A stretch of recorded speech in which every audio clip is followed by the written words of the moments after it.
Welcome to the Old Capital Real Estate Investing Podcast with Michael Becker and Paul Peebles. During this program, you will hear interviews with real-life successful investors who will share their stories and provide useful advice on how to acquire, finance, and operate apartment complexes. Now, here they are, Michael Becker and Paul Peebles. Welcome to the Old Capital Real Estate Investing Podcast. I'm your host, Paul Peebles, National Underwriter for Old Capital. And joining me today would typically be Michael Becker, but Michael is on another due diligence assignment with his group over at SPI, so we wish him a lot of luck. I think they're closing out another transaction down in Austin, so we look forward to seeing his big buy in Austin. In fact, we're going to move him from mayor of Beckerville, and because Austin isn't the capital of Texas, we're going to start calling him the governor, the governor of Beckerville. So Michael Becker, we wish him the best. Sitting in today to the podcast is Old Capital's Ricardo Hinojosa. Ricardo, how are you? I'm doing good. Glad to be here, Paul. Thanks for hanging out with us today. What's going on in the Old Capital world these days, Ricardo? Exciting times. It's been a fun summer, and we've got quite a few events coming up, and the big one is September 13th and 14th, the Old Capital Conference, our annual multifamily conference. Theme this year is Get in the Game. So if you want to hear from all the really major players in this market, not only hear from them, but we put a big emphasis on networking. So we will facilitate a ton of networking at this event. So if you want to get to know the top brokers, top investors, property management companies, that's a place to be. These folks are not going to come out and see you, so you got to go out and see them and make sure you build those relationships. I can't tell you how much building in-person relationships are with whether it is your teammates that are going to invest in your next transaction or vendors, whether it's a property management company or the contracts attorney that you want to hire. These are the people that are going to be at this event, and you want to spend some time and get to know them a little bit. It's an all-day event. Again, go onto the Old Capital podcast to download a ticket and come to see us here in the Dallas-Fort Worth area at AT&T Stadium. So we look forward to seeing you then. In the podcast today, we have a friend of ours that we've recently closed a transaction with. I thought was a good person to talk to just because he has been in the real estate business 30 years? Am I saying that right? I'll go with 30. Rick Stilovich is with us today in the podcast, and Rick closed on another transaction here in the Dallas-Fort Worth area. We haven't had a chance to talk with him a little bit about his journey, but everybody, let's meet Rick Stilovich. And Rick, how are you? I'm doing great. I appreciate the opportunity to be here. So no problem. And tell us a little bit. You've been in this business for a long period of time, and I see the business being real estate business, and you have been on the side of not being so much the owner.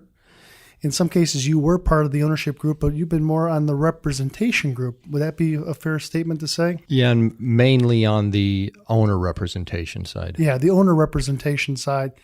Not only did you get your undergraduate degree from University of Texas at Dallas, but you also have an MBA from SMU, but also a CCIM. And those are all a bunch of letters, but what does the CCIM mean? It's the Certified Commercial Investment Member, which is a program that really teaches about real estate and the numbers behind real estate, the investing, the selling, valuing type of. That is a very difficult designation to get. And how long have you had that? Oh, since probably 1990. Wow, that's something like that. A long period of time. And have you used that knowledge when you were representing buyers? Yes, yeah, very much. It helped give me a little better understanding on the financial aspects surrounding real estate. All right, sounds good. So, Ricardo, I'm going to kick it over to you. Yeah, so let's just start with, because like Paul said, very unique background, interesting background. Let's just start from the beginning.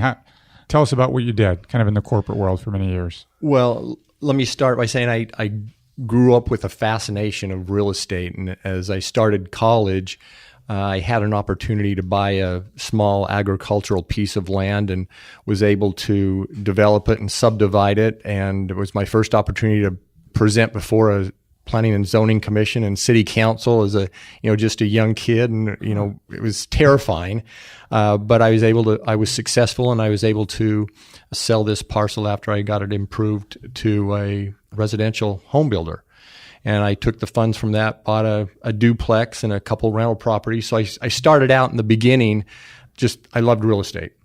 And this was in college? This was, just as I was starting college. Wow. And as I pursued my college education, my friends were graduating. I was trying to decide, well, what do I want to do?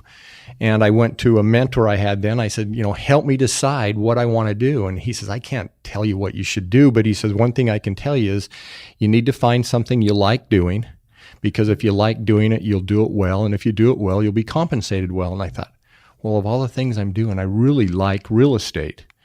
And so that's kind of where my career began. I've used that philosophy my whole career in advising other people and using it myself. And so I had an opportunity to go to work for a large California syndicator and moved to Denver, Colorado, where I leased and managed a 550,000 square foot office building. And that's essentially where I got my start. And I moved up in the ranks and got involved in their acquisitions, their financing, their dispositions, the management, the leasing, and then later on development and construction of real estate. Most of my experience has been on the commercial side that included products like high-rise CBD office buildings to suburban office parks, industrial properties. I've been involved in managing hotel properties, senior living properties, some retail, and involved in actually truck stops. So I know more about truck stops probably than most people ever wanted to know. But I've had a great deal of experience in really all aspects of real estate. I managed assets for 5 large public real estate investment trusts, and went through my second hostile takeover that got not very nice. And after it was over, I decided, that took the fun out of it for me, and decided I would retire and kind of enjoy doing things with my wife. And I moved to Dallas and actually helped a friend expand his business and get it running. And I just missed the fun of real estate. So I decided, well, gosh, I need to get back into real estate. So I thought, well, maybe I need to start buying some single family homes.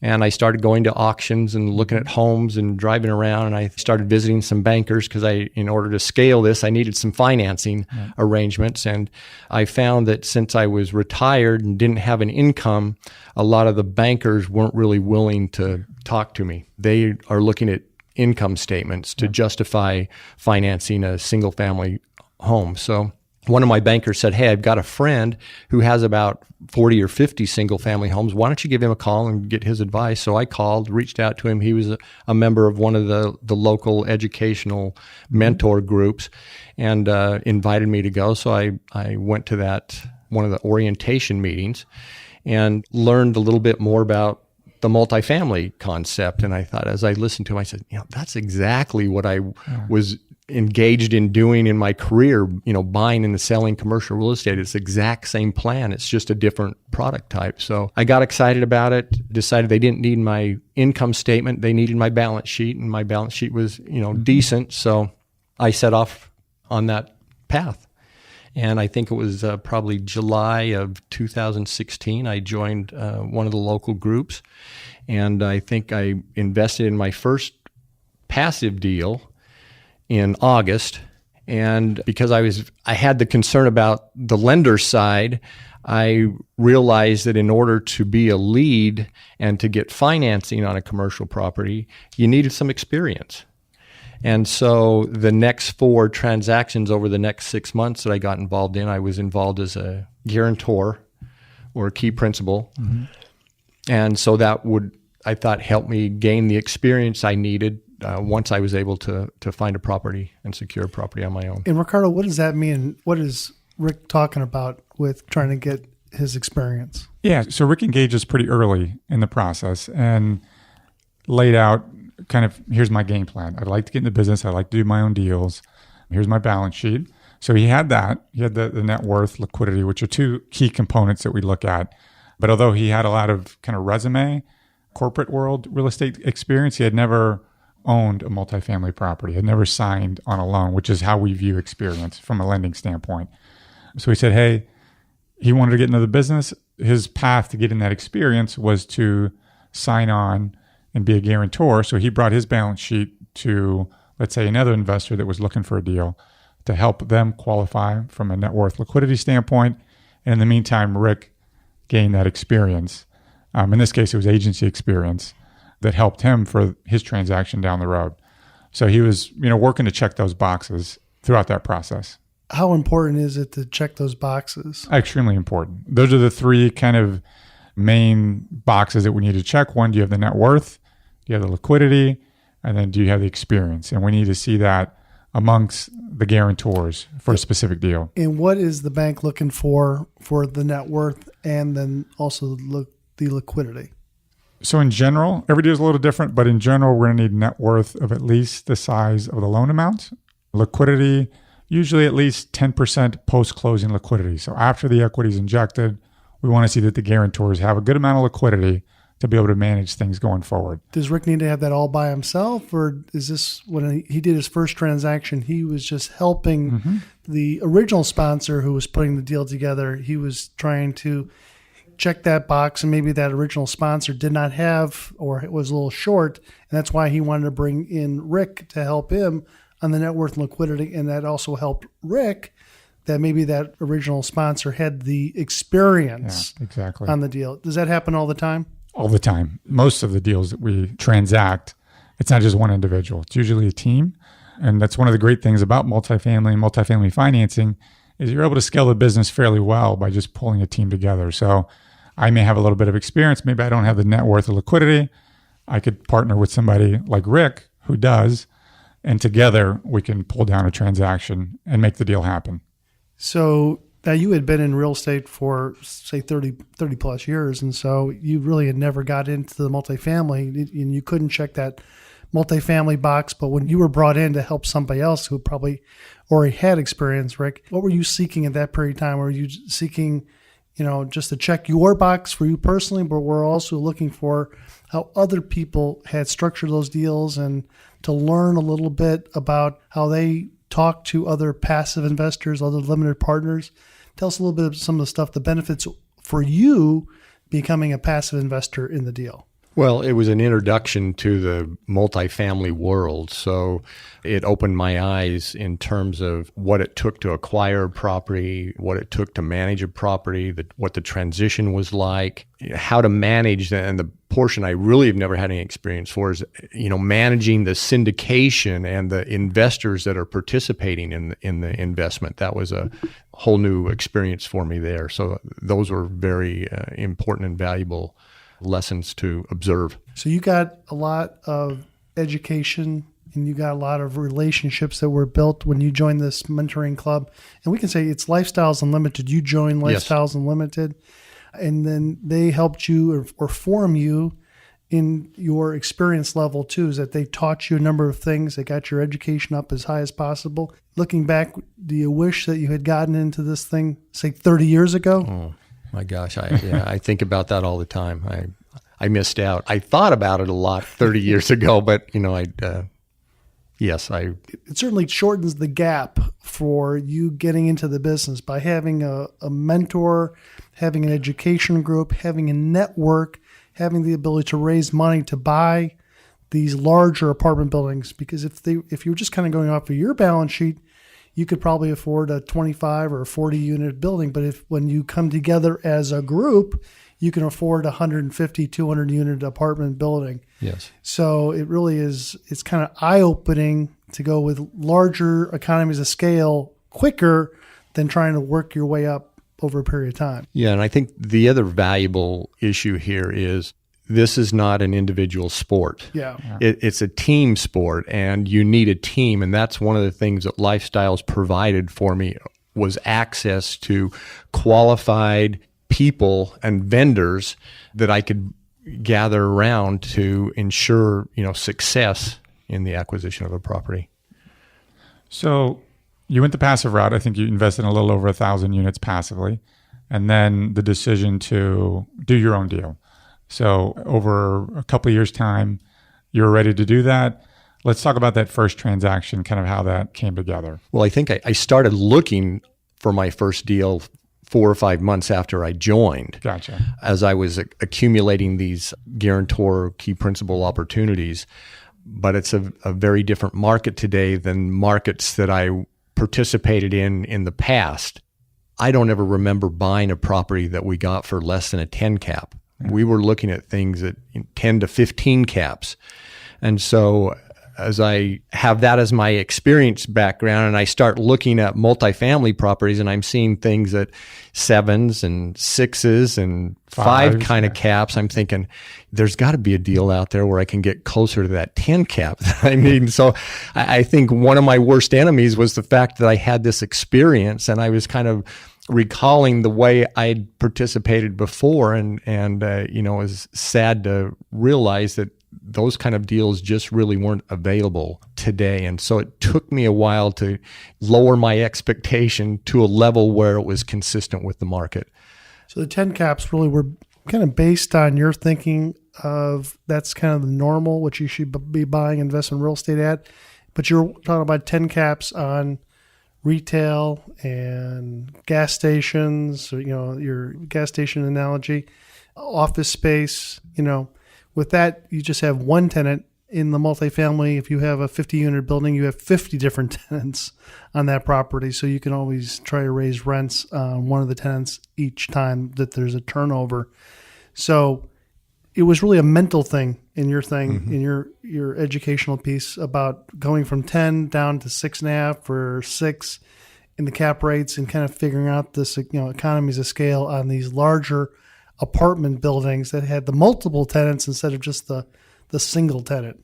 Would that be correct? Yes. And I chose the multifamily route because of my commercial experience, because you're into properties with long-term leases and sometimes major tenants. And when those leases expire and that major tenant evaporates, it creates panic with the owner. And I liked the multifamily simply because of the short-term leases and the number of tenants. And so, if you lose a tenant or two, it doesn't really affect your occupancy that much. In a commercial building, if you lose a tenant, you could drop by 50% or more in your occupancy, which creates some concerns with the lender and the cash flows and the owners.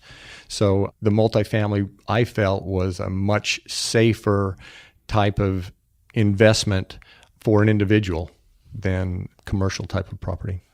So not only was it, I think, an adjustment of expectations, but then also, it's not easy finding a deal in this market right now. And I think a lot of our listeners, if you're looking to get in, it's a game of persistence and looking at deals over and over again. And for you, maybe what was a year that it took you to find the first deal? Well, on your own? Yeah, I found a couple where I got to the LOI stage. Yeah, but I really never got any further than that. I came from a cycle where you could negotiate things. Even though they were offering at this price, you could negotiate something less and you could negotiate a little more favorable terms. And so I never really got past the LOI stage, I think, simply because I was thinking in the market, you could still negotiate those types of items. Yeah. So it took a while before I was able to find this deal. And it was unusual the way I found this deal. Yeah, so let's get into that because that was very unusual, very unique. How was it brought to you? And talk a little bit about the circumstances under which it was brought to you. One of the things we're encouraged to do and taught to do is reach out to the brokerage community, the listing brokers who handle these types of properties. And so I did. I got on their lists and their text lists and talked to them personally. And there was a property that I noticed. This was probably early 2018 or late 2017. And I thought I responded quickly to it and I was interested in it, spent a little bit of time on it, but unfortunately somebody beat me to the punch. So not only is finding something hard, it's finding something and then getting to the next level is even more difficult. And so somebody beat me to the punch. It really wasn't available. And then I continued on pursuing other potential opportunities. And I guess it was probably June or May, one of the brokers called me up and said, "Hey, Rick, we have this opportunity. It's a little bit unusual, We put a property under contract, and the buyer of the property has had some life-changing events in their life and has determined that they're not going to be able to pursue this transaction. Would you have an interest in stepping in his shoes and taking it over from here and realizing that the deal's already negotiated, the terms are already set, the owner has already agreed, and what we need to do is have you be willing to accept all those terms without negotiating them and put this under contract and close. So the deal was, you either did that, so there was an opportunity that was brought to you because of how you networked with the brokers. If you wanted to negotiate, you could have, but they probably would have, sent the deal out to the market again, and you would have had to have gone through that process through the market and expose yourself to potentially losing the deal to a higher bidder. So it was one of those scenarios where you had to make quick decisions and with somewhat limited information. You had information, but you had to kind of take on what somebody else negotiated. That's true. And they made it clear that there were other people waiting in line to buy this property. So if I didn't want it, please let them know quickly so that they could give somebody else the opportunity. Well, this information came to me on a Friday late afternoon. Yeah. They wanted an answer by Monday. They actually wanted an answer on Friday, but I said, at least give me a few days to, spend on this property. And fortunately, I'd spent a little time early on learning a little bit about it, so I knew some basic things about it. But I spent the next 3 days, I spent Friday night, Saturday night, Sunday, parked at this property. I think the tenants were looking out thinking, what is this strange guy doing sitting out there? And I'd walk around it a few times and, I'd be making notes and I'd walk around again. I was careful. I didn't want to disturb anybody or cause a scene, but the fact that I was there for that many hours over a short period of time, I'm sure I attracted a little bit of attention, but made a few phone calls, visited the properties around, the competing properties around the property. And so by the time Monday morning rolled around, I was pretty comfortable with the property. It's in the size that I was looking for. It had good bones, as they say. It had good construction. Things seemed to look like they were very well made. The quality was good. Now, certainly there was some deferred maintenance and some neglect that I could see, but they just seemed to be really minor cosmetic type of things. Paint a picture for me, for somebody who's listening, about what this property looked like, when it was built, how many units. The property, this is one of the exciting things that really motivated me to move forward on this, is this property was built at 64 units, and it was built as a part of a 225, 250 unit apartment complex. And there just happens to be a public road that separates these 64 units from the sister, 150 units. And it's the exact same construction, same design, same architect, exact same floor plans. Everything is 100% identical to the sister across the street. The difference between the two properties, and this is where I got motivated, was that the big sister across the street is one of the nicer properties in the marketplace that's commanding the top of the market rents. Mm-hmm. The 64 units that I acquired was kind of the neglected stepchild that nobody had really taken very good care of, and you could see a difference between the quality of the two properties. Because somebody had purchased the larger property and then another person had purchased the smaller property. There was two separate ownership groups at some period of time that they were broke. The property was broken into two pieces, one on this side, one on that side. And now you had the opportunity of buying the one on the other side of the street that was kind of a model to the bigger property. Exactly. Yeah. Somewhere over the ownership, the property was separated into two pieces. Again, how old is the property? The property was built in 1983. And what's the economic drivers around the property? What made you like this property? Well, when I sat down and put together the list of things that I was looking for in a property, one of them was location. Yeah. I'm a hands-on type of manager. I want to be involved. And so if that's the case, I don't want something that's, 1 or 2 or 3 hours away from me. I want to be able to respond relatively quickly if there's a need for me to be there. And so this property is located in Denton. I live in Frisco, so it's about a 30-minute drive from door to door. And what are the drivers up in the Denton market that you like? Well, I like properties in college towns. There always seems to be some vibrancy related to it. This is not particularly a student complex. There are not any students that live there, but it is in a college town. Denton's proximity to Dallas and feeding off the activity in Dallas. It's right on the 35 corridor, so it's got good access to it in and out.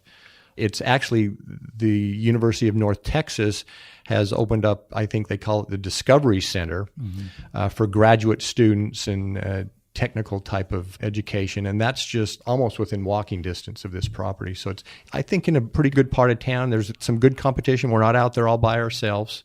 And, I'm the small guy on the block that I think can become the nicer property on the block. You like the Denton area, don't you, Ricardo? I love the Denton area. I'm actually from Denton. Paul knows that, but I'm born and raised in Denton and a big fan. I went to the University of North Texas for undergrad, so I love that town. And it's been growing. I mean, the job growth, population growth is definitely there. I'm there a few times a month to visit my folks, so it's a good market. So what were the biggest challenges with you buying this transaction? I know the short fuse where, they came back to you and said, Rick, here's a deal. Give me an answer within, less than 24 hours. But what are some of the other challenges on the transaction that you found? Well, I think the biggest challenge was that you never know when something's going to come available, and you have to be ready. Yeah. Mm-hmm. And unfortunately, many months before this became available, I was made aware by my wife that she had a major birthday coming up, and she had high expectations for me to do something for her. And as a result, one of the things on our bucket list was to do a trip to Israel. And so I bought and paid for this trip. Gosh, I think in late 2017. And so, this was something we're looking forward to, and, we're excited about going. And then all of a sudden this deal came up. And so I started working on this deal, and wouldn't you know that I put it under contract, I think it was 5 days before we left on our trip to Israel. And fortunately, I'd acquired a good team around me. And so I was able to get into the property, early on and during the due diligence phase. And we did all the critical things, the inspections and the professionals that came out and surveyed the property so that they could put together their reports. And by the time I got back, at least I would, know the condition of the property and could make the move forward or not decision. And so our trip was for 2 weeks. I think my due diligence was 21 days or something of that nature. And so I got back with 2 or 3 days left remaining on my due diligence. And I was able to get the needed information and the needed questions answered, but there were a lot of things that I wasn't able to do that really, it's hurting me now. I wanted to take over this property on day one after closing and start implementing my plan. But because I really hadn't prepared, gotten the bids I needed, completed my plan to a point where I could start on it, I kind of had to delay that till closing night. One of the challenges I had, this was owned by a California owner, just an individual, and they were trying to manage this thing from California. They had, I think, 2 1099 employees on the property, a maintenance man and a manager. And I tried, after the due diligence period expired, to see if I could gain access to the property without bothering tenants, to just get a couple contractors there to do bids, and they refused to allow me access. So I wasn't able to make up that ground. So that was a big challenge. So once we closed on it, then I kind of had to start the process and get the contractors out there and give me bids. So it's put me a little bit behind the game there. So that's really one of the challenges that I've had. And mom and pop owners can be a challenge. So not only was it a challenge from an access standpoint, but we also had, in our data gathering, getting financials, prompt financials was a little bit of a challenge on that deal. And accurate financials. That's the other thing. Yeah. So you see that sometimes when you're buying something from a mom and pop owner, a lot of times that's where you find opportunities because maybe it's a distressed asset, but you've got to deal with some of the upfront pain of not knowing maybe exactly what you're getting. From a lender standpoint, our frustration is more on the data side. Getting accurate, timely information can be a little bit of a challenge. Yeah, I think we got the important information we needed.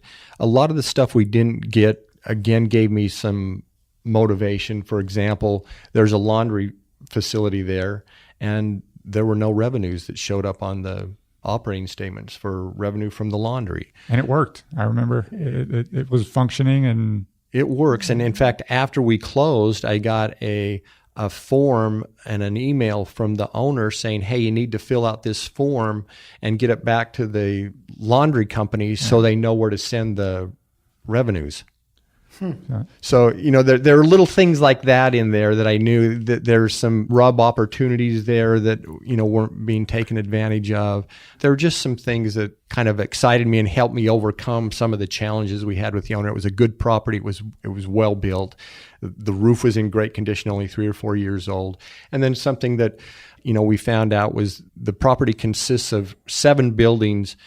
6 of them are apartment buildings. The 7th building is kind of the community center and office in the center. And 2 of the buildings were destroyed by fire several years ago, maybe 4, 5, 6 years ago, and completely rebuilt.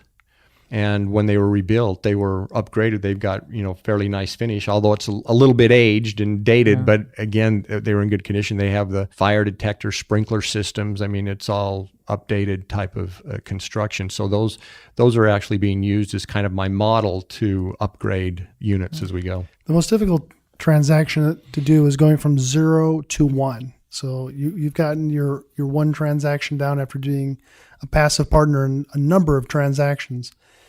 You were under a time frame to try to get this transaction done. Did you already have your team, and I'm not talking about vendors, I'm talking about other key principals to help you sign on the loan? And also, did you have your equity already lined up?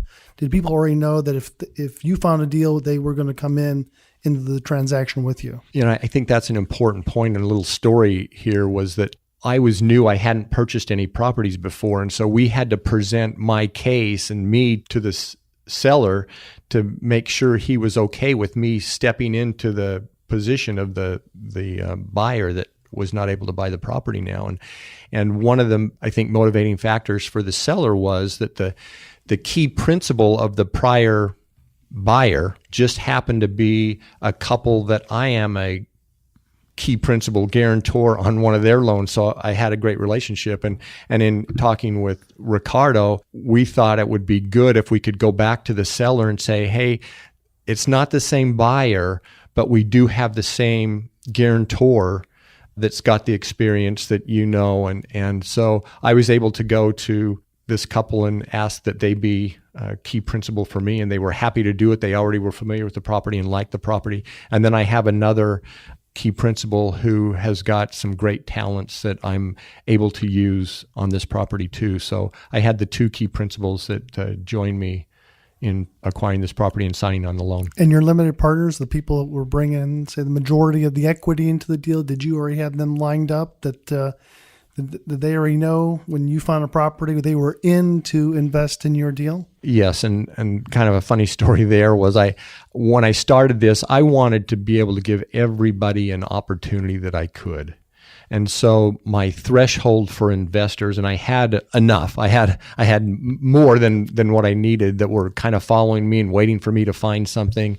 And so I set the threshold really low in terms of the minimum investment, not knowing that most of them would take advantage of that lower threshold. So this really, I really was only raising about $2 million in equity on this, and ended up with, I think, 44 investors on this particular transaction. They had to turn a lot away because there were more that wanted to invest. And you went through and created a PPM, a private placement memorandum, and you disclosed all the ups and the downs and how you can lose money? Exactly. And that was another member of my team that I met with and prior to finding this property, so that they were ready and available to start working on that when the time came. So let's go back to the rehab a little bit. Just walk us through some of the big items, because your total rehab budget for the deal was how much? $650,000. What were some of the big items? The biggest item was the asphalt parking lot. Yeah. It looked like it was original. It's got substantial alligatoring. It's actually was a good quality parking lot, because even though it's got all the alligatoring and everything, it's got a good sub base in it. So that was the biggest thing. There were a few little things. I had a boiler that was on its last leg, and I knew that, and so I had budgeted to replace the boiler. Was hoping I could get some people in there to give me some bids on seeing if we could just replace the guts and do it a little less expensive than replacing the whole boiler. But exactly 1 week after closing, again on a Friday afternoon, the boiler gave way.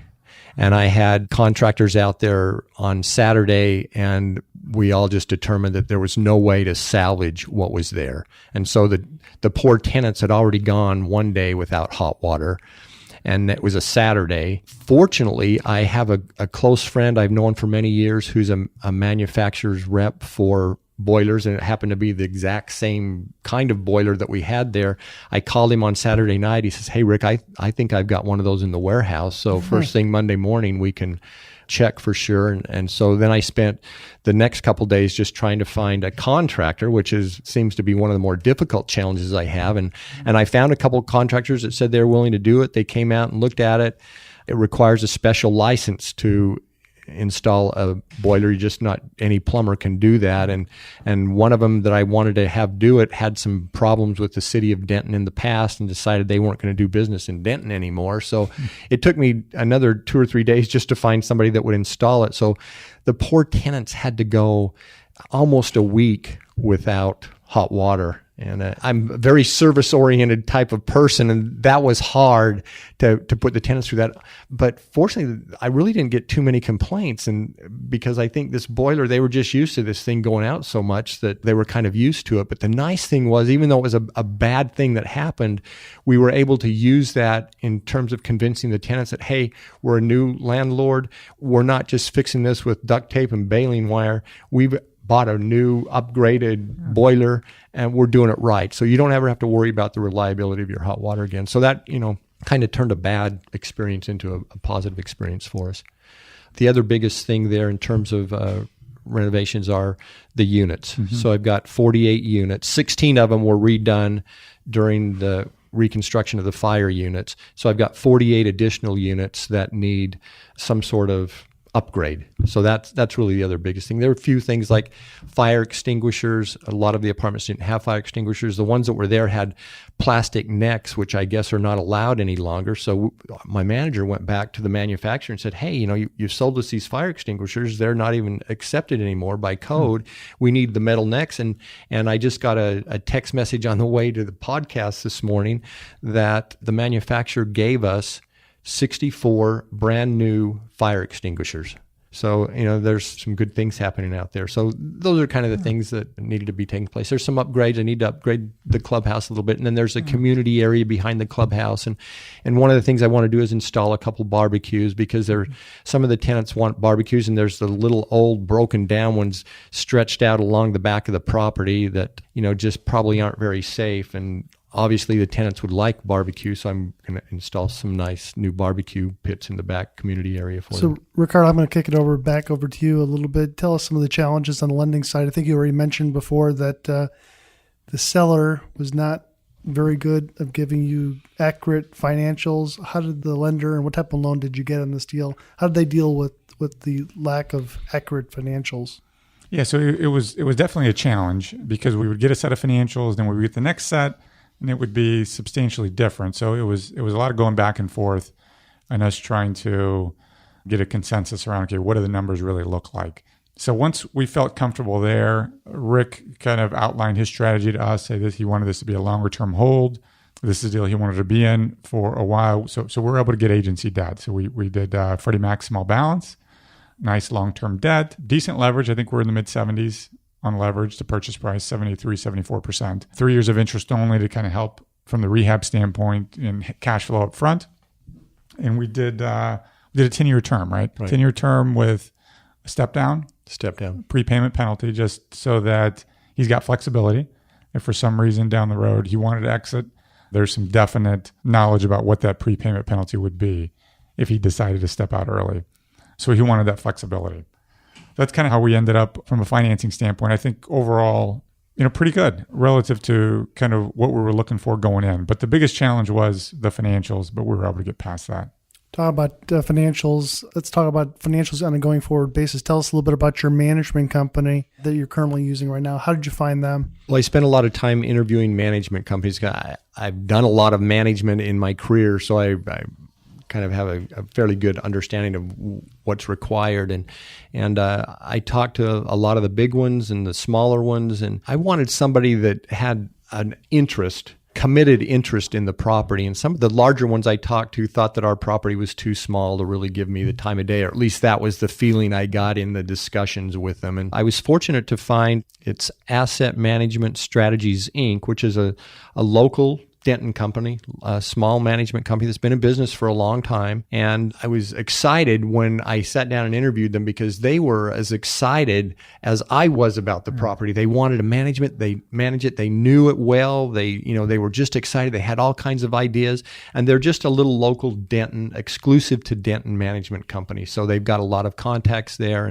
And so I felt like this wasn't just a contractor I'm hiring to do a job for me. This was somebody that is actually joining my team and is part of my team and has a real interest in taking care and managing the property. So I'm very pleased with how that's worked out.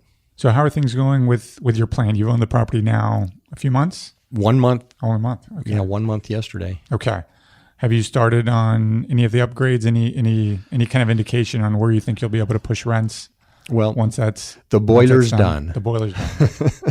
I'm working on some out HVAC units right now, but haven't been able to upgrade any of the units yet simply because I'm still trying to, get contractors to respond to me with bids. So I'm hoping to get that started really soon. The nice thing was that I've had a couple vacancies over the last 30 days. I think I started with 3 vacancies, and then by July 1st, there were 2 or 3 more. So I think I was down 6 units, but I'm back up this morning. We've only got 3 vacant. The exciting part is I put together a pro forma thinking that I could take my rents to $25 below what the rents are across the street from the sister property, thinking that they've got a swimming pool, so maybe somebody's not willing to pay me quite so much, and so I dropped it 25%. So I think I was planning on getting $925 for a 2-bedroom unit. Across the street, they're getting $950. Well, we've rented 3 2-bedroom units at $950 already, exceeding my $925 pro forma. So they've gone from $825 or $850 up to $950 with really out any renovations. So that gets me excited. I think we've got a lot of potential on rent upside there. That was one of the motivating factors here too. Great news. Great news. It pays to be in good markets. So yes. I think that's, you mentioned it up front, that was a critical piece of your decision. Being in a good market. And I'm relying on Old Capital to keep that market stimulated to We're doing what we can do. Okay. Any funny stories finishing up in the podcast here? Well, I'm taking over a property that's got a lot of potential, but it's been neglected. The maintenance just hasn't been what it should have been. And so, you're in those thought processes of should I approach the current manager and the current maintenance man and see if, if you should keep them. That's certainly easier to do it that way. We decided early on that the manager just didn't portray the first impression that we wanted when people visited the property. And so we passed on the manager. But we thought, even though the maintenance guy, he was all around. He could do everything. From welding to HVAC. He was pretty jack of all trades kind of guy. So we thought there might be some potential there. But looking at the property and the condition it was in, it was hard for me to think that I'm not satisfied with the way the property has been managed now. Should I really go with the maintenance man who's kind of been responsible for that? And so I justified, gave him the benefit of the doubt and thought, well, maybe he just hasn't had good supervision, or, maybe he hasn't had the funds to do the things that he needed to do. So we approached him, sat down and did an interview with him. Unfortunately, there was a language barrier, and he didn't speak very good English, and I can't speak very good English either, but I can't speak any other kind of language. And so trying to communicate with him was really difficult. And, he nodded his head like he was understanding. But I think what happened is when we got to the point where we wanted to make sure that we asked him about being a 1099 employee, if he could be a 1099 employee for the management company, or if he needed to be. And then I think what he interpreted was the 1099 was we were lowering his pay from $16 to $10.99. And so he went home that afternoon and never came back. It's actually turned out positive for us because the guy we have has his HVAC license and is doing an extremely good job. So that's worked out for us really well. Yeah. And you guys are sitting on a bunch of rehab money that's going to go into this property. So it's always better 100 times out of 100 times to make sure you do these improvements up front than trying to do it out of cash flow, because that will not happen. That's not likely of that happening. To be on the positive side is very low. We talked a little bit at the beginning, is wishing you had gotten into this business back, say 30 years ago. Tell me what the impact has been of going through a mentoring education. Could you have done this without having somebody kind of holding your hand and helping to put together the team, helping you to walk through their shoes that they've done it?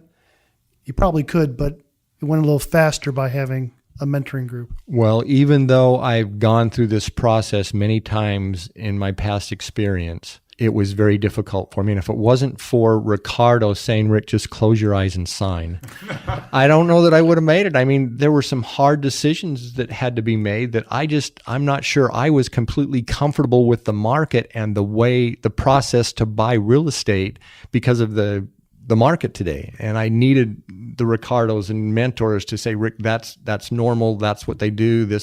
And that's kind of what kept me going. Otherwise, I don't think I could have done it by myself. I would have walked away from it a lot of time. Right. And how do you mitigate some of this risk or this apprehension about buying into this part of the cycle of buying apartment buildings is doing what Ricardo had done for you, is going with long-term permanent debt of 10 years plus on a transaction, because there's a lot of things that can happen during that period of 10 years, but at least it's a long enough runway to kind of cure those problems. If you had a bridge loan, you may have not have had that long of a runway to doing it. Nothing wrong with bridge loans, but you always have to keep one eye out when you're sleeping to make sure that the capital markets are not collapsing that the next morning on that, which kind of prohibits you from possibly getting long-term debt out in the future.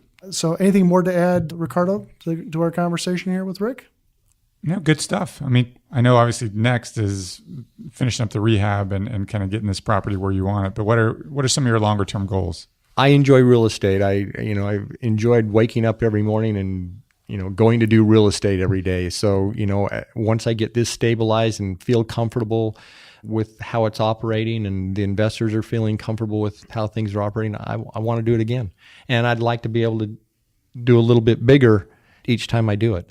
Yeah, 30 plus years in the real estate business. And now after being on a crew of some other transactions, being a passive investor to some other transactions, Rick is running his own transaction. And so I thought it would be a good discussion to listen to somebody who just closed on a transaction, talk a little bit about the apprehension, and just like Ricardo says, just sign on the line here, Rick. Everything's going to be all right.